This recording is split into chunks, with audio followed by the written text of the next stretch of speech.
కష్టాలు, బాధలు, కన్నీళ్లు ఇవి నేర్పించే పాఠాలు వెలకట్టలేనివి. మనకు ఎదురయ్యే ప్రతి కష్టాన్ని ఎదిరించి పోరాడితే ఈ అనుభవం నుంచి మనం నేర్చుకునేది జీవితంలో ఎలాంటి సమయంలోనూ మనం నేర్చుకోలేము.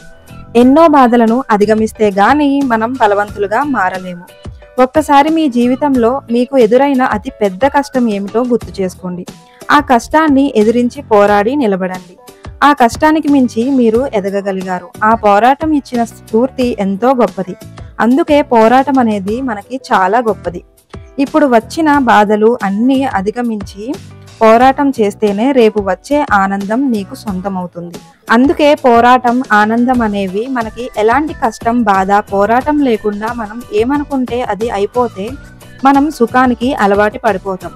కానీ ఒక్కసారి మనం ఆ సుఖంలో మునిగిపోతే ఆ తర్వాత ఎలాంటి చిన్న కష్టం వచ్చినా నా వల్ల కాదు, అందుకే ఎక్కువ ఆ సుఖంలో ఉండిపోతే బాగుంటుందేమో అని అనుకుంటాం. కానీ నువ్వు బలహీనుడుగా మారిపోతావని మాత్రం గుర్తుంచుకోండి.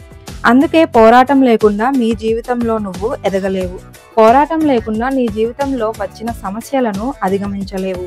పోరాటం లేకుండా నీ జీవితంలో వచ్చిన సవాళ్లను ఎదుర్కోలేవు. నువ్వు ఒక సమస్యతో పోరాడుతుంటే నీకు బాధగా అనిపిస్తుంది.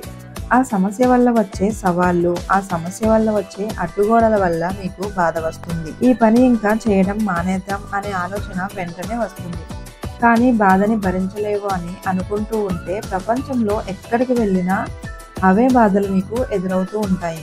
ఇలా అని ఎంతకాలం నువ్వు ఆ బాధ నుంచి తప్పించుకుంటూ తిరుగుతావు? నీకు ఎదురయ్యే బాధల్ని ఒక శత్రువులా చూడకు, అది నీకు ఒక స్నేహితుడని నువ్వు తెలుసుకో. బాధకి భయపడకు, కష్టానికి తల వంచుకు. జీవితంలో బాధ, కష్టం, సవాళ్ళు, ఓటములు లేకపోతే నీలో ఆ మనోబలం ఎలా పెరుగుతుంది? నీలో ఆ ధైర్యం ఎలా పెరుగుతుంది? ప్రతి కష్టం వెనకాల ఆనందం ఉంటుంది. ప్రతి బాధని అధిగమిస్తే ఆనందం ఉంటుంది. ఆ తర్వాత అలాంటి ఎన్ని బాధలు వచ్చినా మీలో ఉన్న పోరాటం వల్ల దేన్ని అయినా దాటగలను అనే అవగాహన మీకు ఎక్కువగా ఉంటుంది. ఎప్పుడైనా మీకు ఒక కష్టమైన పని చేయాల్సి వస్తే మీ ఆలోచన ఎలా ఉండాలి అంటే, నేను ఇలాంటి కష్టాన్ని భరించగలను, నా కష్టం మీద నేను పోరాడగలను, దానిని నేను సులభంగా అధిగమించగలను, అందుకే ఇంత కష్టమైన పని లేదా ఇంత కష్టమైన కాలం నాకు వచ్చింది అని గుర్తు చేసుకోండి. ఇలా మీకు ఎదురయ్యే కష్టాలు అధిగమించడం వల్ల మీరు ఎంతో మందికి స్ఫూర్తిగా నిలుస్తారు.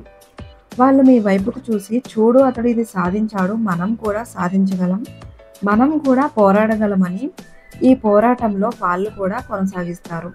మీ గురించి మీరు అనుకున్న దానికంటే చాలా గొప్పవాళ్ళు. మీ గురించి మీరు అనుకున్న దానికంటే చాలా తెలివైన వాళ్ళు. ఇప్పటిదాకా మీకు వచ్చిన కష్టాలన్నిటితో పోరాడారు. అలాగే రాబోయే కష్టాలన్నిటితో కూడా పోరాడాలి. అలాగే రేపు లేదా తర్వాత వచ్చే ప్రతి సమస్య లేదా కష్టం, వీటి మీద కూడా మీ పోరాటం అలాగే ఉండాలి. అంతేగాని ఆ సమయంలో మళ్ళీ ఏంటిరా ఇది అని బాధపడకూడదు. వారిని వీరిని తిట్టకూడదు. ఎలా అయితే మీరు మీ పాత సమస్యలతో పోరాడారో మళ్ళీ అలాగే నీ పోరాటాన్ని కొనసాగించు. అంతేగాని సమస్య నుంచి పారిపోకు. ప్రతి సమస్య నీకు ఒక పాఠం నేర్పిస్తుంది. ప్రతి సమస్య నీకు జీవితం మీద అవగాహన పెంచుతుంది. అందుకే ఇప్పుడు ఎప్పుడు పోరాటం మానకు. ఈ ప్రపంచంలో నీకు అంటూ ఒక చోటు ఉంది. దానికంటూ ఒక అర్థం ఉంది. ఆ అర్థాన్ని అందరికీ అర్థమయ్యేలాగా నీ పోరాటాన్ని కొనసాగించు.